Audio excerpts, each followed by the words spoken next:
National Weather Service in Bismarck has issued a tornado warning for southwestern Burleigh County in south-central North Dakota until 11 p.m. Central Daylight Time.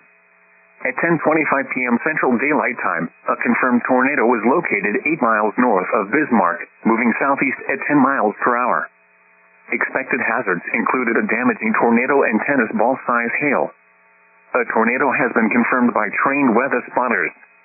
The following impacts are expected. Flying debris will be dangerous to those caught without shelter. Mobile homes will be damaged or destroyed. Damage to roofs, windows, and vehicles will occur. Tree damage is likely. The tornado will be near northern Bismarck around 10:30 p.m. Central Daylight Time. Other locations impacted by this tornadic thunderstorm include Baldwin and McDowell Dam Recreation Area. To repeat, a tornado is on the ground.